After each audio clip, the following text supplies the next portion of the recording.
Welcome to episode 64 of In Touch with iOS, a podcast that talks about iPhone, iPad, Apple Watch, Apple TV, and related technologies, plus tips, apps, and gear.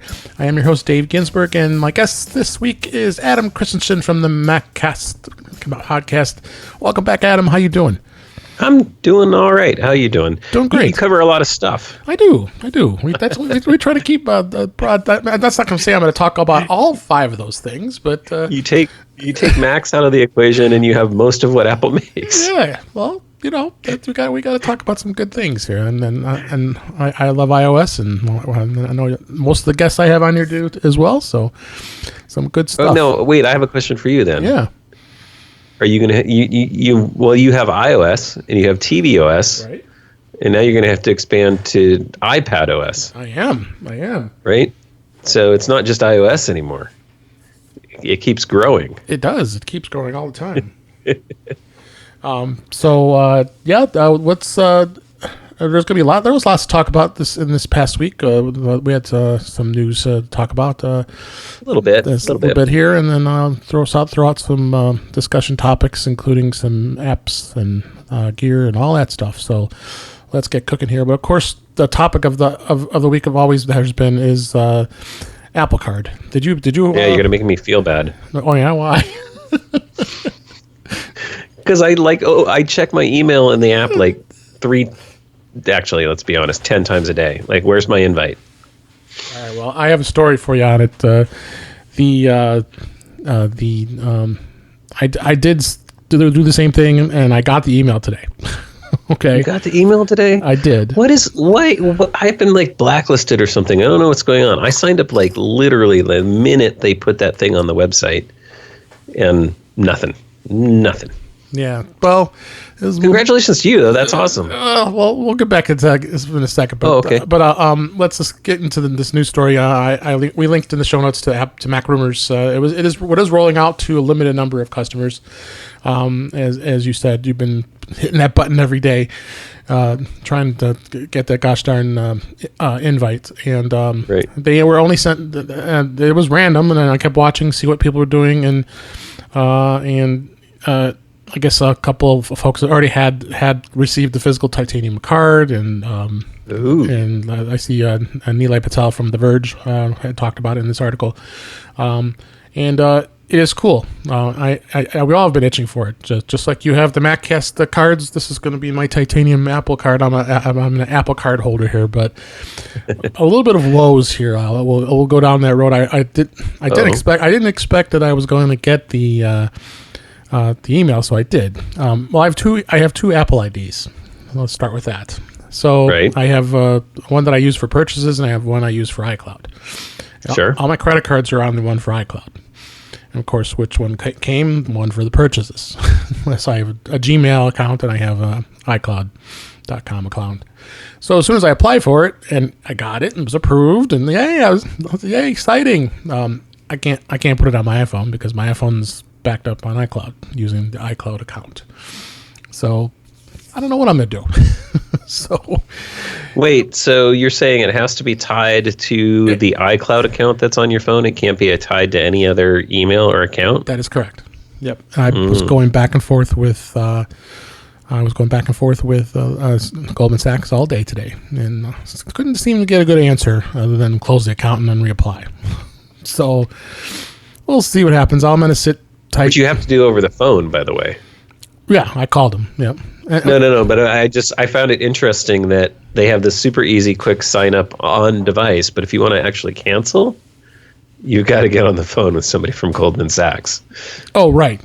Yeah, I mean, they won't let you cancel on device. Oh no, you can sign up on device, but you can't cancel, which is just ironic. Yeah. I mean, it makes sense, right? Because they don't want to lose customers, they want to gain customers, but it's just funny. It is, and then I was in chat through iMessage talking to somebody, and I kept getting transferred. I just had enough for today, so I just left it as is for now. See what happens. And I did ask for them to send the email to my other email address, so I may just apply again. There you go. Another ding on my credit report, but yeah, that's okay.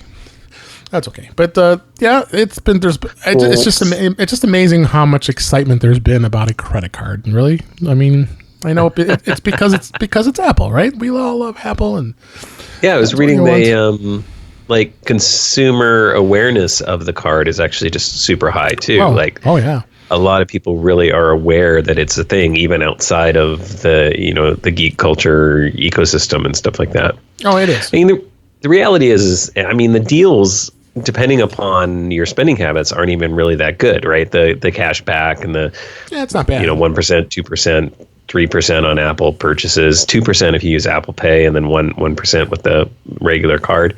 It's all right? Yeah. But it's not anything to write home about. It's not that spectacular. And I know, like, if you buy a lot of stuff on Amazon, it's not going to help you. And there's great Amazon deals. And if you need airline miles, there's cards for everybody. Oh, yeah. And so this one, it really, if you're looking for maximizing the sort of rewards part of it, you really have to be a pretty diehard Apple fan, I think. You do. I mean, I have an Amazon credit card, so I've the Visa through Chase, and I actually love that card because that's pretty much my primary card. Is I get and you get lots of Amazon one where you points. get like 3% on Amazon purchases or something like that. Yep, it's huge. So I need to get one of those because we buy a crud ton of stuff on Amazon, and my Apple Card's not going to help me out at all with that. It isn't. So this will be a secondary card for me once I get everything straightened out. At least you can put your Apple purchases on it and save, exactly, or get 3% back on your computer purchases or your iOS purchases. And I also had the Barclays, the Apple Rewards, the Visa too, which I still have. Yeah, that one's going away, right? Supposedly it is. It's so far my account's still open and hasn't changed to a different type of card as of yet. I want to. Maybe they'll. I still have almost enough to get another $100 reward, so I better get going on that before they. Maybe they'll grandfather the people that have them and just. I know they're not taking new applications. Oh, maybe that's it. Yeah, for now they're letting who have accounts do it. So the interesting thing too was I did apply using my iPad. I did not use my iPhone when I applied because I clicked the link that was sent to me via email on my iPad, and my iPad running iPad OS beta, by the way. Oh, I was going to say because there's no wallet app on that. There isn't, but you can get to the wallet and Apple Pay in settings. So. Right now, I have my iPad open up, and I'm looking at settings, and it shows you just select the Apple account. I think I did read that. Yeah, that you can go through there to do it. Yeah, so they that's cool. Yeah, and they have all the stuff in there. It gives you the credit details, what your limit is, what your APR is. You can set up Apple Cash. Right there, they have buttons so you can call. But you can't after you have the card, you can't get like the purchase history and the right. I believe you can. You'll see the purchase history in the wallet on the iPhone. At least on the iPhone, yeah. But I meant you don't get like all the data that you would get, tracking your purchases and stuff like that on the iPad. At least that's what I had read, because I had heard that they are planning to do some sort of app. It won't be a wallet app, but it'll be like a Apple Card management app for iPad. So then you can get into the card information. So I know my account number right away by going in and getting that. So it's a MasterCard, of course. Tells you when it expires. You got your security code, the whole thing. So I do have an account officially, I guess, but it's not. You'll have to get a new one. Not. At least you'll have an extra titanium Apple Card. Yeah, I mean, maybe I'll just let it sit for a while, and then when they open things up to apply for everybody, we'll just go. Did you? Again. Did you? You said you put the email in on both email addresses, right? I did. So you should be able to get maybe you'll get another invite. Or they'll just open it up. That's what they're supposed to do. I think towards the end of this month. That's what the discussion was. So. We will see. So that was that fun thing.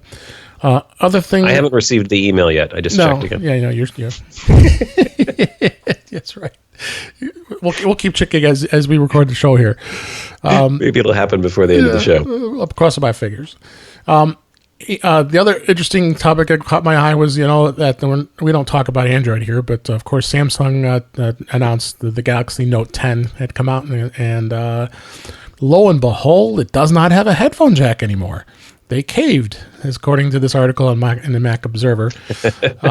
So I chuckled quite a bit, and it was I seem to remember them having videos about bashing iPhones and saying, "Oh, nah, we have an jack." And they like to do that.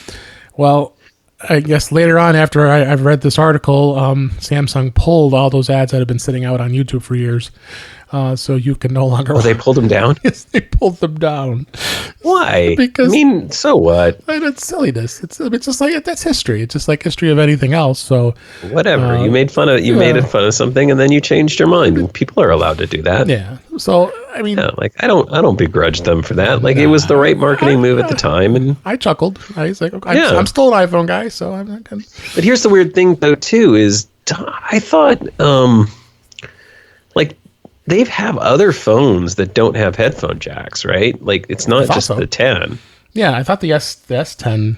No, the S10 still had one. I thought the smaller ones didn't. I think the deal was that if I'm not getting this wrong, I'm not an Android expert, so people can by no means am I either, but email me maccast@gmail.com and correct me. But I'm trying to look at images of the S9, and I thought the S9 didn't have a headphone jack, but I could be totally wrong. It's possible. I don't know. But anyway, it was a chuckle. This is more of a chuckle news story than anything else. No more headphone jack, and I think that is pretty much the trend we're seeing with pretty much all of these mobile phones these days, all smartphones. I think I'd be surprised in the next couple of years we even see headphone jack. We don't even know what a headphone jack is anymore. A lot of these devices, So, all right. Other story caught my eye. This was in 9 to 5 Mac, and I've been hearing a lot of stories lately about the Apple Watch. I know there was somebody that was buried alive after his home exploded, and he was able to call 911 with his Apple Watch, and they were able to find him and rescue him, and he's living today because of his Apple Watch. But this story actually was relating towards Apple teaming up with Eli Lilly, the big pharmaceutical company, to study how iPhone and Apple Watch can help detect dementia. And I find this interesting to see that a lot more and more health efforts are coming on with Apple Watch. Do you have an Apple Watch, right? Yeah, I have a Series 2. Okay. Series 2. So the Series 4 does a lot of the health stuff, even more so with the AFib and all that stuff. But I'm just finding this just fascinating that a lot more health companies are really starting to recognize that this device can really be a helpful thing to help with your health. What do you think? Yeah. I mean, absolutely. As Apple adds more things, the fall detection, that's helped a lot of people. Just even simple features like having a cellular one that doesn't require a phone. People have been able to call for help using their Apple Watch, pinned in a car and the phone goes flying off somewhere and all you have is your Apple Watch on you. And there's so many stories. There's lots of benefits. Yeah. And the whole heart thing and all of the different studies that they've been doing related to it. And I'm sure, Apple, we know, is very interested in taking it even further if they can. So, we've heard about glucose monitoring and all kinds of other things that are potential possibilities for future versions. So I don't think they're going to slow down. I mean, they have a giant team of, doctors and medical experts and all kinds of people on staff dedicated to, this area, health and fitness and all that 100%. Sort of stuff. So I think it's great. Oh yeah, 100%. I'm real excited about it. And speaking of being excited about Apple Watch, the next article, again in the Mac Observer, Apple Watch is dominates a growing smartwatch market. They're saying its sales were up 44% year over year in the second quarter of 2019, and Apple Watch dominates that growing field. They sold over 6 million watches. Wow. Just more than double the next closest competitor, which is Samsung, I think, at like 2 million. It's at about a 50% increase in units sold year to year, and then Samsung, only 2 million units sold. The experience. The experience. Anecdote is that when I'm out and about, I mostly see Apple Watches on people's wrists, and then occasionally a Samsung or a Fitbit. So, but I would definitely say it's probably a 2 to 1 kind of ratio when I notice it. Yeah. Oh, yeah. For sure. that sounds about spot on. I used to be always looking for people who, if they have their iPhones, now I look at everybody's wrist to see if they have an Apple Watch. And sometimes I'm more looking for a non-Apple Watches. That's the thing. Like I'm more surprised when I see a non-Apple Watch, and then I'm always curious, what kind of device? What kind of device is it? I know there's some of those. And there's a lot of good-looking devices out there that are not Apple Watches. Yeah, to be honest, I think some of those Fitbit ones, they kind of look like an Apple Watch, so they're deceiving. But then you look closer, oh no, there's no way that's an Apple Watch. But Fitbit still holds its own in the marketplace, and I think people look at it because they don't want to spend the higher cost on Apple Watch, which makes total sense. I mean, depending upon what features you want and need. I mean, if you're looking for just basic health features and time and those sorts of things, you can save yourself a lot of money with an alternate device. So I love Apple and Apple Watch, of course, and that's my preferred device. But I totally understand. And what's funny is when I see people who have both. Yeah. Well, you're right, because I see someone have their Fitbit up on above their wrist, and then the Apple Watch below on their wrist. Yeah, a lot of people have multiple devices, which is interesting. They're tracking. They're double tracking here. So, next story that caught my eye was it was just on The Verge. Disney announced a $12.99 bundle for Disney Plus, Hulu, and ESPN Plus. But you know what I love? Yeah, go ahead. No, go ahead. I was going to say, what I love about this is that I think Disney's really going to drive the prices down. I think so. Across the board. I agree with you. Because everybody else is, in the article, of course, HBO Max was another service that HBO is going to come out with. That could be $16 or $17 a month. I mean, I'm ready to cut the cord. I'm so tired of how much money I pay Comcast every month for my TV services. You haven't cut the cord yet? I have not cut the cable part of it. I mean, I have internet with them too, so and they have decent internet. I'm very happy with that. But the TV is just, I know it's convenient, and that's the hard part. It's just getting my wife to say, hey, here's how you get to this. Here's how you get to this, and we have to try to make it more uniform. I could say, use the Apple TV for everything, and most of that stuff should be accessible. I think that's where the challenge is, when you do cut the cord, is where do you go to watch this content? Especially, if you want to be able to watch local programming, it's... Until recently, it was the TV app for me. Yeah. And unfortunately, it's becoming less and less the TV app, because with this latest update, Apple bringing in the channels has really messed it up really bad. And I hope they, at some point, get the feedback and recognize that they've really blown the customer experience there. Yep.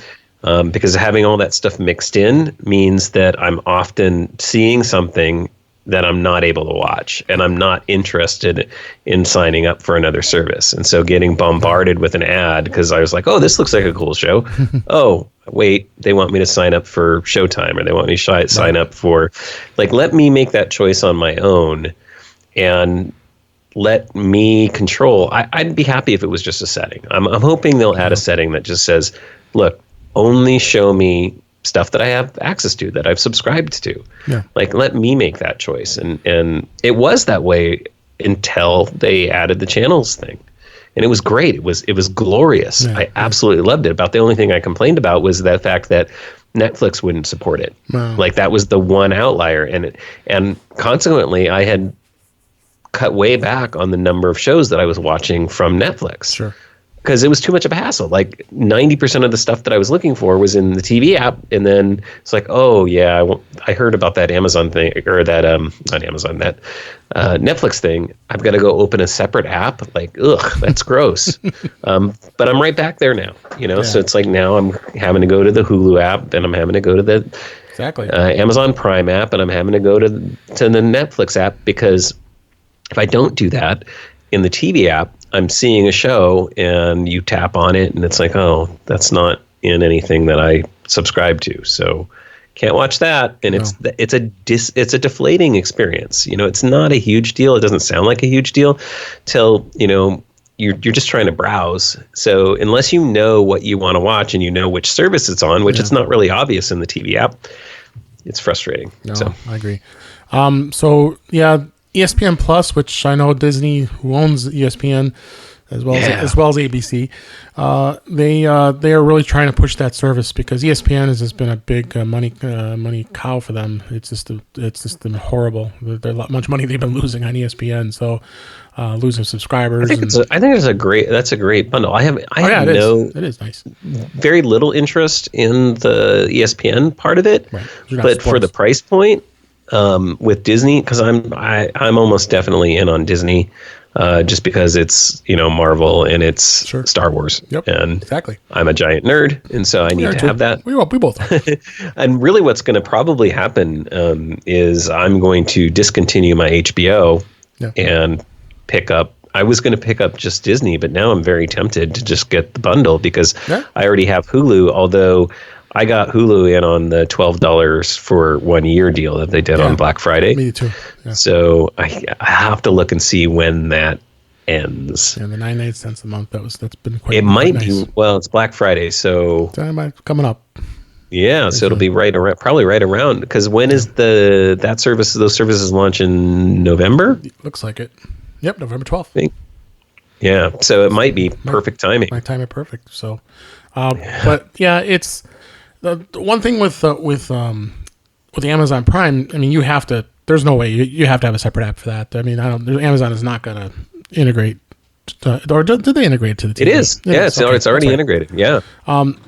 And Netflix, I don't know what Netflix's deal is. Why they won't? I think they're waiting on multi-user, which is coming right with the next update. Yeah. So I think that's part of the dilemma. Is they are a multi-user supported. I mean, Hulu is as well, but the TV app doesn't support that. So how does that work? Like if I'm watching and that data is flowing to and from Netflix, whose account does it go to? It goes to the primary account holders, I guess. It just gets kind of messy. Right. So I think that's part of it, but I think also they're a little bit afraid to lose control to Apple. Yeah. But I think it doesn't. That feels like a very short-sighted, I'm not going into the Netflix app going, ooh, look at all this cool stuff, and I'm going to stick around in here. I'm going in there because someone told me about a show, and I'm like, I want to watch that, and this is great. It's from Netflix, and I think more of these services need to recognize that. Like, as they're siloing up, as they're going to realize very, very quickly that people care about shows more than they care about which service or thing that it's on, right? Sure. And I've been complaining about all these services siloing up, and I talked about it. I mentioned it to my wife, and she has the exact answers, and we've already seen it happen with CBS All Access, right? Right. She's like, well, people are just going to, they're going to binge. They're going to subscribe to one service 1 month, binge everything they want, and then cancel that, and then go to the next service for the next month. Yeah. And that's what these people are going to find out. I think they're thinking, oh, we're going to have all this great content, and people are going to come here and they're subscribe, and they're going to stay. Mm-hmm. But they're not. They're going to come and watch the show that they want. They're going to go like, I want to watch Picard, so let me watch all the episodes of Picard you got this season. All right, I'm done. Cancel. Now I'm going to go over to HBO for a month and watch their next thing, and that's what I did. Now I'm going to go over to here for a month and watch their next thing. So they're going to find out really quick that people are pretty smart. Oh, and then I did that with CBS All Access. I loved Discovery, Star Trek Discovery, so I subscribed, watched the shows, and canceled. So I'm not currently a subscriber. What a pain in the butt. Why would you want your customers doing that? So I think Disney, so getting back to the story here, I think Disney has the right approach, right? Yeah. It's like, let's make it so darn affordable that it's actually more of a hassle to cancel and deal with that than just to keep the service, right? And Netflix has been trying to drive their prices up. And so what I love about what Disney is doing is I think it's going to put a lot of pressure on Apple. It is. With Apple TV Plus, because I have a feeling that Apple was planning on pricing that at $9.99, and they're going to have a hard sell with Disney and all that content that Disney has, and then Disney bundling it up with Hulu, which is Hulu's amazing. It's got a ton of stuff. So with Hulu and Disney, those two services alone could keep you in tons of really great content. And Hulu has some great original shows. Yep.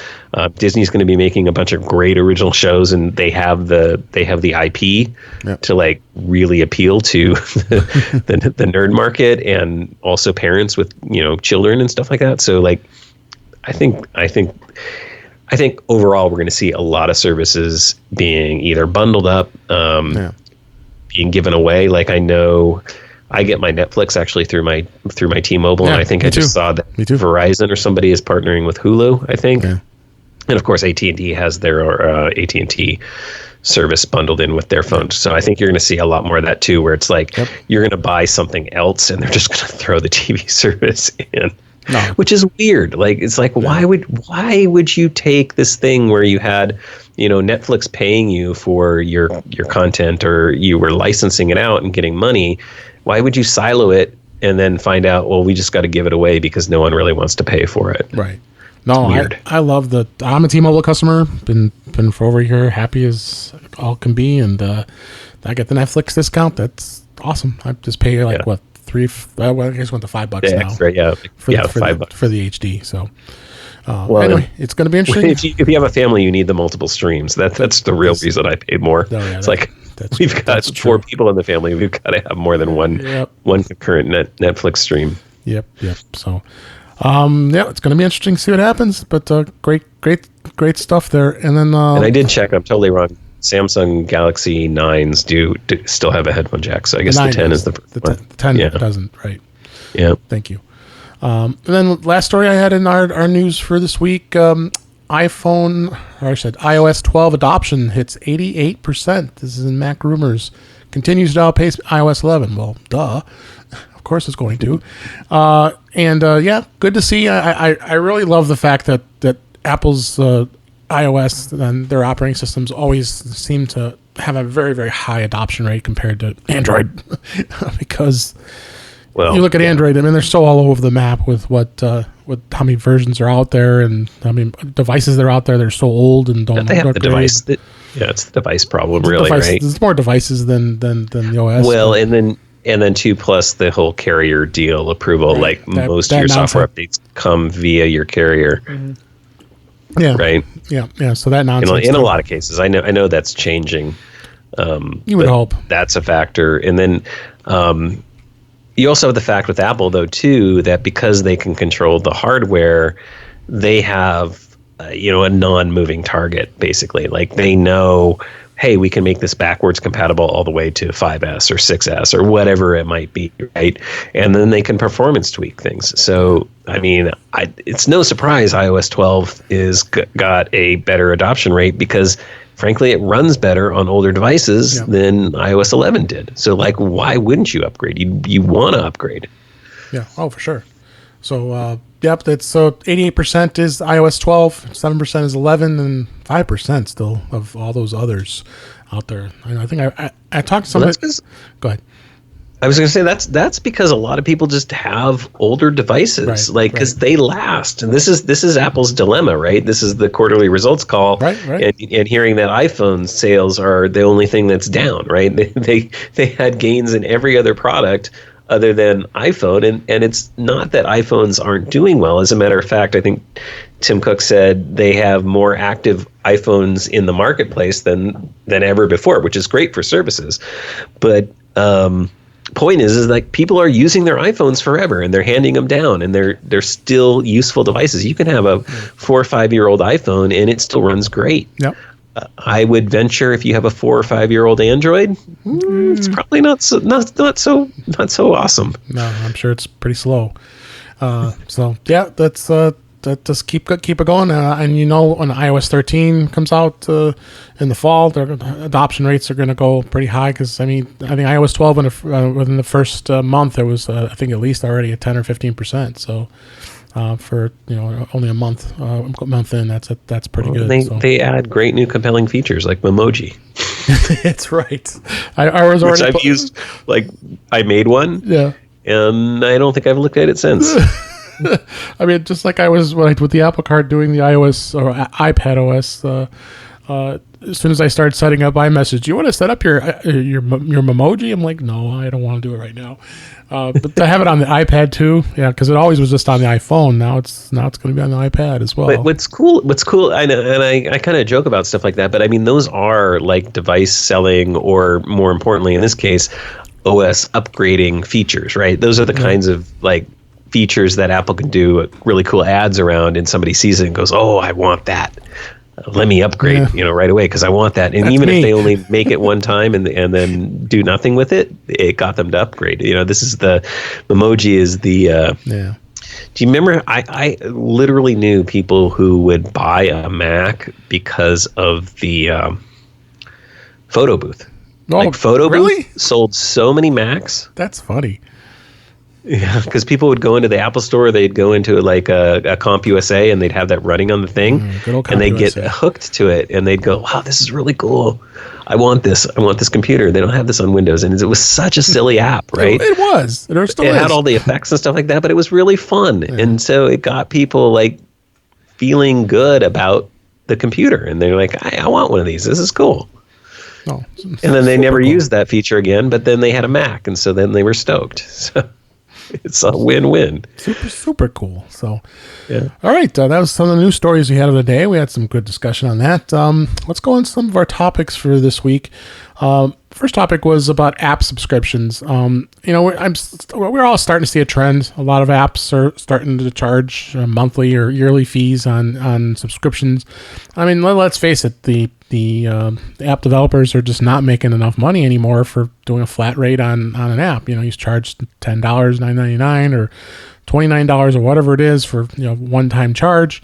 And then of course we're all expecting them to come up with new versions and come up with updates and try to support their models. So the one that caught my eye was PDF Expert. Have you used this app before?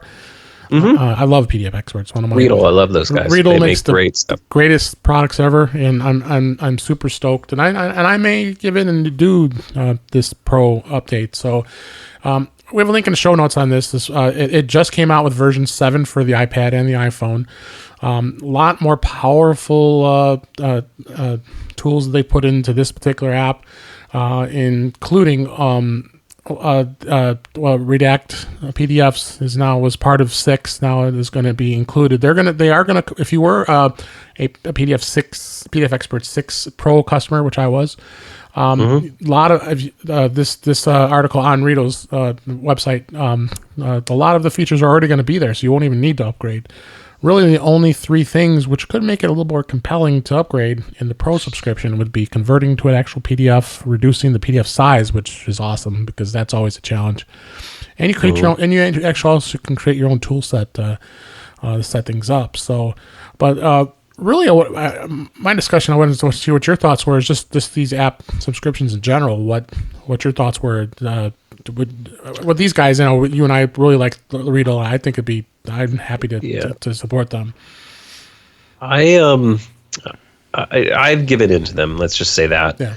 And I've come to terms with it. Yeah. And frankly, for most of the apps that I have subscriptions on, the pricing actually makes sense in most cases, and it's a better overall experience. So I have a subscription to Microsoft Office 365. I have a subscription to Adobe. I have a subscription to a number of iOS apps. Sure.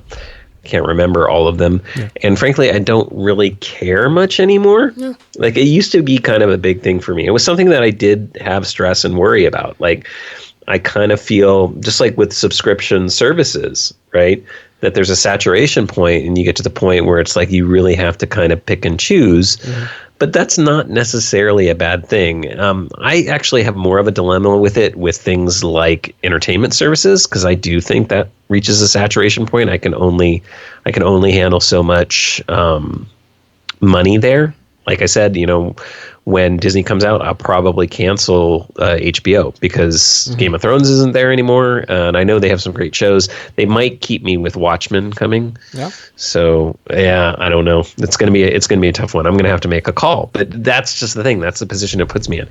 Now, getting back to software stuff, what I'm finding is the way that most of these apps are priced It really, I look at it like if this is a tool and this is an app that in the past I would have paid, $30, $40 a year. So, $29.99, $39.99 for a really good utility app, something like a PDF app. And I think PDF Expert is it's right in that price range probably. I don't remember the pricing on it. It was $10 originally. Now it's going to be $50. Oh, this is on iOS. Yeah. Oh, yeah. Not on the Mac. The Mac I think was a flat charge. Right. They still haven't come. I don't know what they're doing with that as of yet. Yeah. So that's right. We're iOS. We're talking iOS. That's right. Right. No, you can talk it. But either way, it doesn't matter either side, right? So I subscribe to like Ulysses and a few other apps that I find very, very useful. I think I even have subscription to Carrot, the weather app. I pay for that. Yeah, and it's really about matching the price. It's really about the value proposition, right? You have to, and so nothing has really changed other than you're making a smaller payment every month versus one large payment every year when you have to do an upgrade or something like that. The developer gets more revenue on a more regular basis, which means I've generally found that they update the apps more frequently. Like they have a vested interest in keeping that app up to date, and you're not paying, for those upgrades, right? You're just getting them as they push things out. So you get a little bit of benefit out of it. And at the end of the day, I just price it out like, hey, this app is going to cost me. I usually try and, even though a lot of these apps are monthly reoccurring, I like the ones and tend to prefer the ones that'll give me a yearly option. But either way, in my head, that's how I'm pricing it up. I'm going, okay, is this app worth, if the app is $2 a month, right? Yeah. Is it worth $24 a year for me to have this? Is this app worth $25 a year to own? And most of the time, the answer is yes. It's just like, yeah, that's awesome. Like, give that to me. Yep. Like, I would totally pay that, because if they were putting an app out every year at $25 one-time price for that version, I'd buy it. And if the upgrade came around and it was another $20, I'd do the upgrade. So it's just like, it's software, right? You have to pay for your software. If you want good quality software and you want to support the people who are creating that software, you're going to pay for it one way or another. Whether it's one time, whether it's monthly, however it works out. Yep. And you just fit it into your budget, especially if it's something that you need for, your business or entertainment. It's a little harder to justify on just kind of fun little apps sometimes, but I have a few of those too. So it really just depends. It's the value proposition, right? You have to decide the value proposition. And if it's in there for you, then, who cares if you're paying a subscription or you're paying one time? It's really no different. Yeah, absolutely. You said Office 365. Yeah, I mean, I find that to be a very important product to have. And I talked about it at MaxTalk last month with the note. My talk was about Notes apps, and one of them was Microsoft OneNote. And that's a great app. And as I talked about, a lot of people didn't even know about what it could do, so it was a good talk. So and I have Adobe too, which is not cheap. Like I have the full Adobe. Creative Cloud. Yeah, that's really expensive. $60 a month or something like that. I can't remember what I pay. It doesn't matter because it's for my business. Like I use Photoshop, I use Premiere, XD, I use InDesign, I use all of these tools, and so it's a business expense for me. For a lot of people, they can't justify that. But guess what? You've got great alternatives that are cheaper, right? Yeah, Affinity Photo and some of those others, Pixelmator. Exactly. And there are some alternatives. So if you don't want to spend it, then you got the options. That's what's great about all the different apps out there. And again, just one last thing on OneNote is you throw that out there too, as far as the cost. You only get 5 gigabytes of storage on OneDrive if you have a OneNote notebook. So those can fill up fast. So you're better off. Maybe why don't you go with an Office 365 subscription? You get the whole package and you're covered. And it's great tools from Microsoft. So you made me think of a pick to talk about when we get to that point. We'll put that in there. All right. I see. I got good things here going here. So, we'll take a look at the article on the show notes. That's kind of an app / discussion as far as the app subscriptions, and I'm glad to see that they're going to do it, because they should be rewarded, because Riedel does great stuff. And it's great quality software. I mean, again, that's the value proposition, right? You can look at that and you can go, yeah, that is worth that, because I know these guys put time and sweat and blood and tears into this app, and they want it to be really, really great. And so you want to support something like that, no doubt. Yeah, and they're not sponsoring the show, but I'm a big believer in their products. So, and here's the thing: if you need something cheaper, there are cheaper things out there. I mean, you can find something. 100%. I'm not going to say the user experience is going to be as great. I found that out. A lot of times you get what you pay for, but I mean. And it depends on your needs. Like, not everybody needs PDF Expert, to be honest. No, not everybody. So let's say, look at that grid. It'll show you all the things it can do. Do you need that stuff? You can buy with Preview. It's free. You probably could. So next topic. I wanted to talk a little bit about two-factor authentication. Two-factor authentication. Have you set up your two-factor authentication? I would hope so. Oh, yeah, on everything. On everything, yeah. And if there's a two-factor option, I am using it, no doubt. It's not even a question anymore. It's like, yes, sign me up. I was very resistant at first because I was in that old school of, and like we talked about with the Apple Card earlier. The reason I have two Apple IDs is because I felt that it's important to separate your App Store account and your iCloud account. Now it's kind of bite me now. Well, I finally got those accounts all merged, because my wife has an iCloud account on her own too. But now I put it part of family sharing. So now, at least now we're now sharing my 200 gig iCloud plan. But I didn't have a two-factor set up. Well, what happened was my hand was forced because I have a developer account.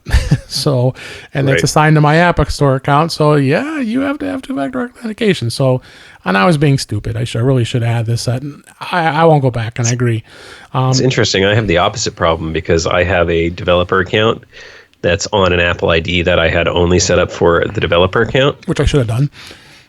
Well, except I have the dilemma now, because I can't log into that account. Oh, that's right, because you have no devices to get the two-factor code. And so my only option is I would have to put that account on one of my devices, which means I have to blow everything away on that device, and I'm not willing to do that. No. And so I called up Apple and I'm like, can you do something? And they're like, nope. So I have to just cancel that account. Oh, I can't even get in to cancel it, so I don't even know what I'm going to do. I have to wait for it to expire and then not renew, and then sign up for a new one. Now they used to have what was called two-step verification, and I think I was using that for a while, but that's gone. So you have to change over now to the two-step two-factor authentication. I mean, it works great, because if you have multiple devices, which many of us do, whether it be your Mac, whether it be an iPhone, an iPad, you'll see the code. I know there is. A lot of people don't know. Go ahead. So I was going to say, a lot of people don't know that you can actually at any time get the code from your device. Yeah, that's the thing too. Because as soon as I put in the code when I was doing the Apple Card, it popped up on the iPad, because I was attempting to sign out of my iPhone on my iCloud. Right. This is, but I mean, on demand. So I've had situations where people are like, "Oh, well, I signed in. It said it sent me the code. I never got the code. What am I supposed to do then?" Right. Yep. And you can actually go into your device, into the settings, into the password, and I forget what it's called now. Right. Password and security, something like that. Yeah, so you go into settings. I'm going to do it right now. Settings, and you go into your accounts. Password and accounts. And then it's password. Yeah, you just go into the account, like the Apple ID, and then you tap on password and security. And there's a link in there that says get verification code. And you can tap on that, and it'll give you a verification code on any one of your devices. Right. So, good little tip. Yep, that is a real good tip. And the way to use it, you actually have to go in and like we said, it pops up. You click allow on the other device, and you click OK on the other device. Put the code in, and then away you go. So it's painless, and very easy to go through and do those things. So I will tell you, it's weird when you have it on your shared account. Do you have it on your shared iTunes account? Yeah. So my wife will constantly text me or ask me, "Are you logging into your?" Yeah. Oh yeah, she's already do that. That's why I was resistant to it. She'll get the alert. She's like, she does. Yeah. Someone's trying to log in from San Diego, California. Yep, that's me. That's home. Yep. Oh yeah. I've had this text her many times. Don't worry about it. Don't worry about it. Because I'm logging into my developer account. Don't worry about it. Yeah. So, but no, better be safe than sorry. We highly recommend doing that. I'm actually going to put a link in the show notes from iMore. There's a great article about two-factor authentication that you should check out. The number one thing, one of the number one reasons why I started doing it on everything that offers it, especially the one where you use the Authenticator app, the QR code ones, which a lot of people find very annoying because they're like, why do I have to have this, Authenticator app?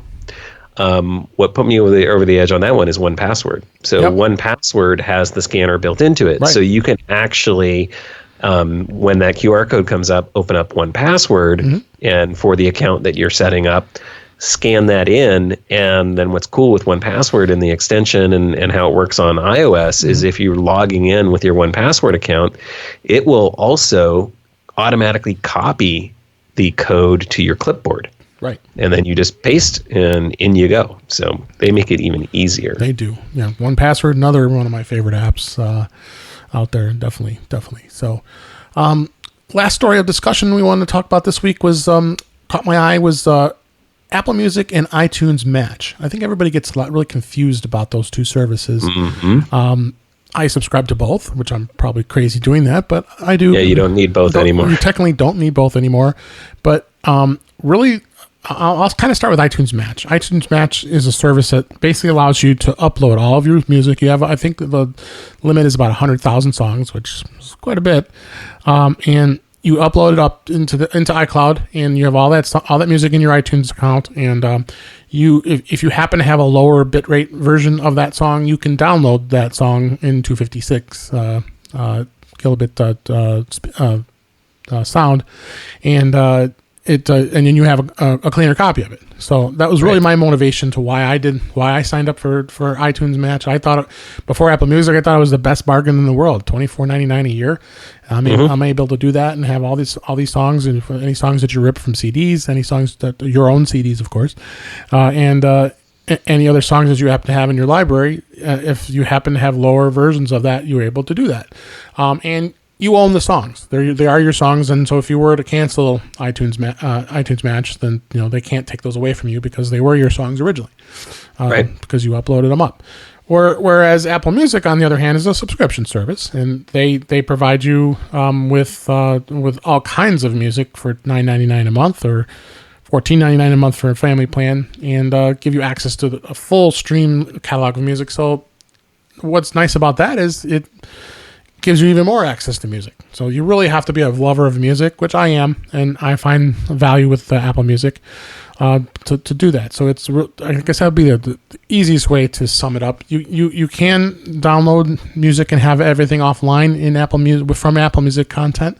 So if you wanted to put on, let's say, an iPod, if you happen to have an iPod still or an iPod Touch, and you wanted to be offline with it, absolutely no problem. You don't have to be on to be streaming it. With a lot of other services, you do. So that's one of the nice benefits you have with Apple Music. What are your thoughts on those two services?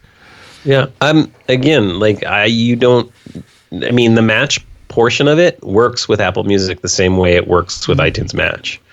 Now, it wasn't that way originally, but anything that is quote unquote matched and uploaded, you can still re-download. You can do the higher level version on the matched uploaded stuff, all of those sorts of things. So I had both for a while, and then when they changed that, I went ahead and canceled my Match. So the main reason to only have Match, I guess, is if you just don't want the Apple Music stuff. If you're not interested in, because I think Match is $25 a year, versus $10 a month. Right. So it's a cheaper alternative if all you want to do is have access, from all your devices to be able to upload and stream your own personal music library. Right. Which a lot of us are not doing anymore, really.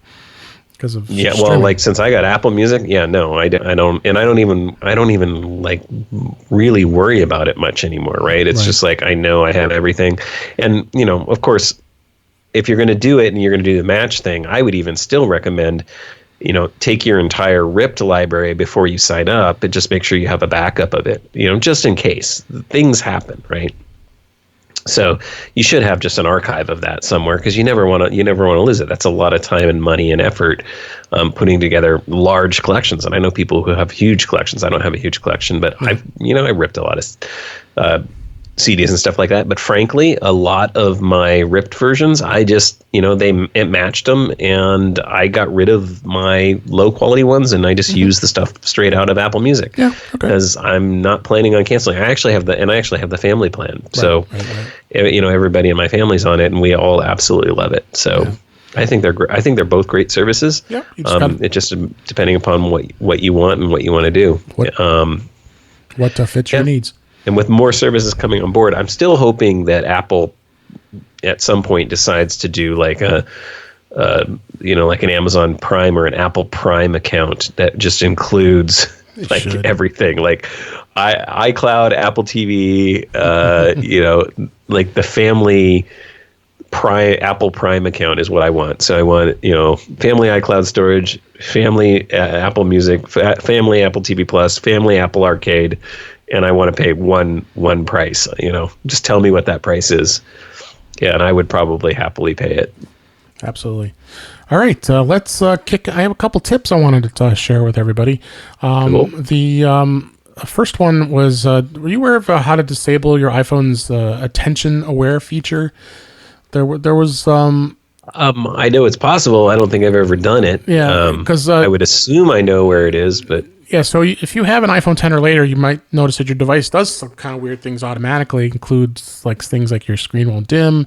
If you're facing it, the ringer's volume might go lower while you're facing the screen because of the attention aware feature. You can disable this by just stopping those alerts and noises from lowering automatically and the screen dim by going into this setting here. If you follow along to me here, if you go into your iPhone, you go to General. And then you tap Accessibility, and then you tap Face ID and Attention. There is a setting in there, Attention Aware Features. You can toggle that to off, and now you will have. It wasn't where I thought it was. Yeah, so it's in Accessibility because it's buried a little bit there. So now you have more control of your device's subtle functions because it's a lot easier instead of you having it to be doing those things you don't want it to do. So there are some good things to have that turned off. Oh, now you are gonna bring up my pet peeve because it is also where I thought it would be. Okay, what's your pet peeve? Which is settings.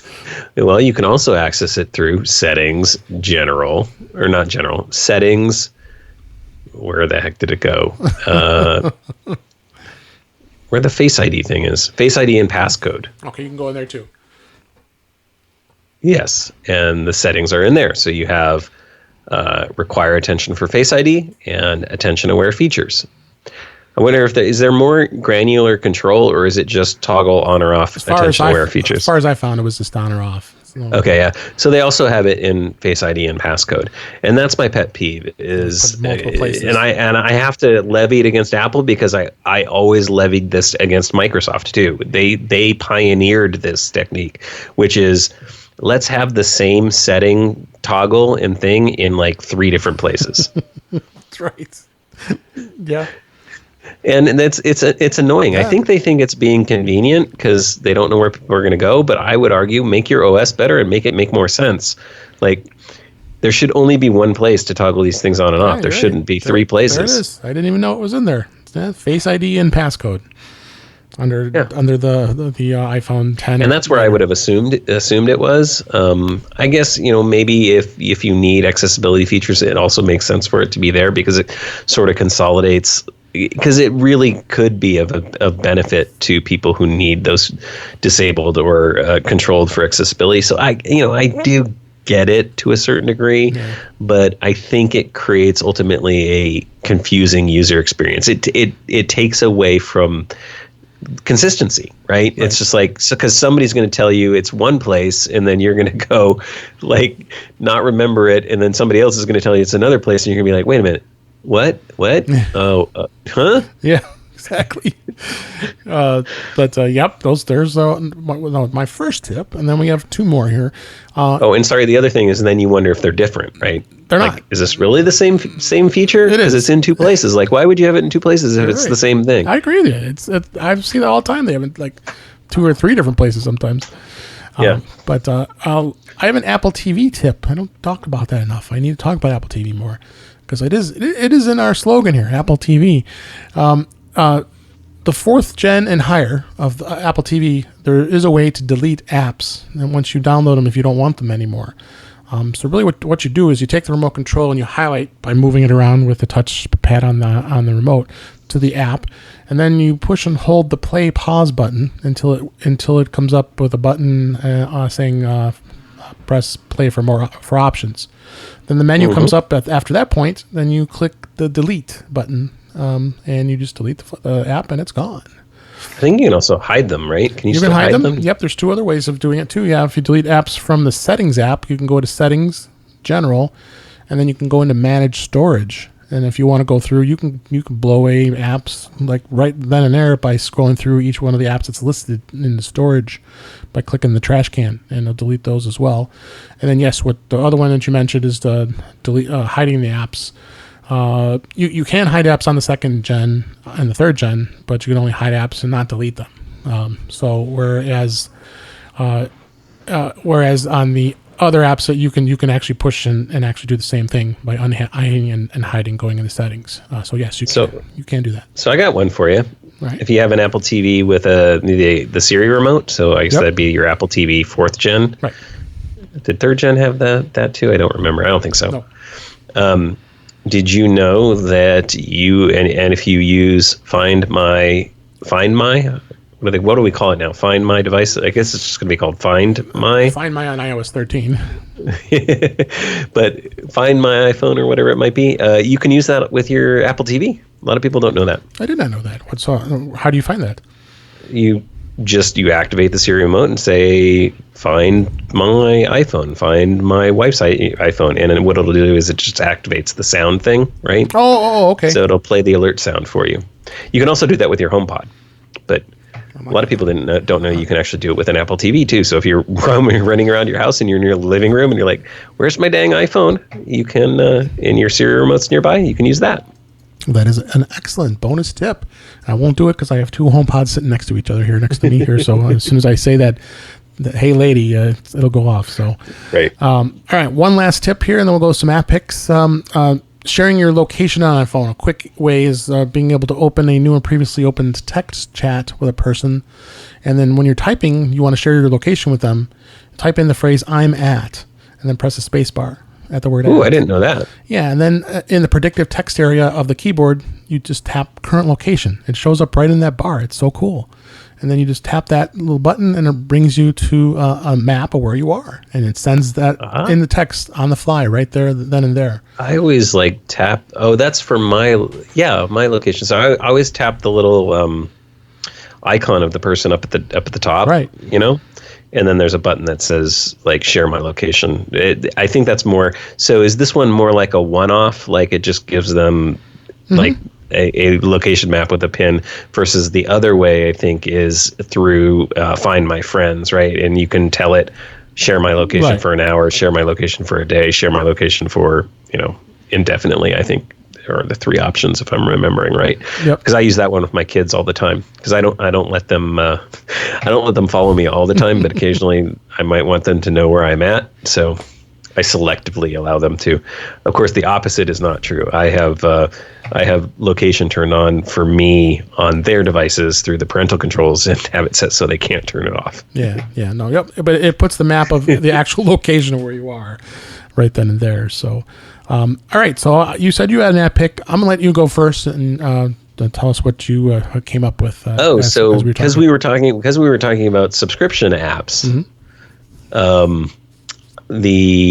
and I guess this is maybe more on the Mac side, a little bit on the iOS side, because there are some iOS companion apps in this. And one of them I mentioned already is Ulysses, which is a great markdown text editor app. But Set app. Oh, yeah, I'm a subscriber to Set app. And that is... some of the apps in there have iOS companion apps that normally are subscription apps. Okay. So Ulysses is a great example of this. So Ulysses, I think, is I can't remember the price on it now. But it's a monthly subscription app, and they have an iOS version of the app that you do need to subscribe to as well. So you kind of get both. Oh, yeah, there it is. Okay. Yeah, I can't remember all of the apps. I know there's a handful of them that I use that have iOS companion apps. So it was just kind of a one that's worth looking into. So Ulysses is a writing and markdown editor, right? Exactly. And there's an iOS version of that too. Will Set app allow you to get the app on iOS without having to pay for it? Exactly. Yep. It will. Okay, I'll have to try that. Yeah, it's pretty cool, right? I will have to try that out. So I got to make sure that I type this in our show notes so we make sure we. Yeah, I'll pull up Set app and I'll see if I can find some of the others. I just can't remember off the top of my head. The Ulysses is the one that I use probably the most frequently that I know is on iOS. But there are a few in there. I'll have to check that out. I didn't see. I learned something now because I'm really loving Set app. If anybody doesn't know what Set app is, it's basically like a subscription service for apps, and majority of them are Mac. But it's a lot of fun because I used to get those Mac bundles and all that stuff. It's like, why am I spending all this money on these bundles? Well, I could just have a subscription of this and download all these great apps that are part of it. So yeah, that's great. So one app I have was I wanted to suggest is VLC. VLC has been around forever as far as on any platform, Mac, Windows, but their version of it on iOS is frankly amazing. I mean, I just find it amazing the fact that you can add videos pretty much on the fly and pretty much what I do all the time is on the iPad. I go in and you can actually go in here and turn your iPad into a sharing device, and then you can copy the files by browsing to it from its IP address and just copying these videos over. Have you used this before? Absolutely, yes. Yeah, okay. All the time. I figured you did. So, and that's what's great about it. You can do that. You can stream by doing a network stream by grabbing videos and being able to play right from VLC. It does let you get to cloud services, so you actually can connect to your Dropbox, Google Drive box, or OneDrive login if you have any videos stored there. Just probably one of the most powerful video players out there, and I use it all the time on my Mac. I use it on iPhone. You even actually can use it on the Apple Watch too. I didn't even realize that. I don't know why you would want to do that, but you might want to watch a little video on your watch, and then of course it's got a companion Apple TV version too. So it goes across all 4 platforms and Mac as well. So check it out. It's VLC for mobile. It's made by it's a company called Videoland. It's absolutely free. And I'll have link in the show notes for that. And my last app was going to be Goodreader, and Goodreader's been around for a long time. And forever, yeah. They had not updated for a long time either, but they finally came out with a new version, and I'm frankly pretty pleased. The way it was designed before was really hard to navigate, but the cool thing about it is it's basically like a good PDF annotator. It's a file manager, and managing files can always be a challenge. Obviously, now we have the Files app in iOS, so you can use that to manage files. But Goodreader does give you a lot of great ways of being able to manage files. And again, this app's around. I'm just reading this. It's been around for 10 years now. It was first released 10 years ago. God, I remember that, 2009. It was probably one of the first apps I bought when I got my iPad too, in 2010, 2011. They've really done a huge upgrade on this, and I've been very, very impressed with it. Did you have any thoughts on this app? No, I mean, I used it in the early days. I honestly have not used it recently, but I know it's a great app for like managing and just dealing with PDFs. Yeah. So it's $5.99 for the initial app, and then there's an in app purchase of a Pro Pack that you can check out as well. I'll have another link of that on the show notes, and we'll and that's some of our app picks. So, gosh, our time has come to a close here, Adam, and I can't thank you enough for being here. And thanks for having me. Really appreciate you being here. Please share with the audience where everybody can find you at as far as your endeavors. Sure. That's super simple. Maccast.com and Maccast on whatever your favorite social media platform is. Yeah, he's everywhere. Really appreciate you being here. So let's wrap things up. That is a wrap for this week. Please send your comments, questions, and suggestions to our email address, feedback@intouchwithios.com. You can follow us on Twitter @intouchwithios. You can also subscribe in your favorite podcatcher, including Apple Podcasts, Google Podcasts, Stitcher Radio, Spotify, and TuneIn Radio. Or better yet, just go to our website at intouchwithios.com, where all the links to listen to us are there. I am Dave Ginsburg, and you can find me on Twitter @DaveG65. Again, Adam, thanks for being here. Yeah, thanks for having me. And thanks for listening, and we'll talk to you again soon.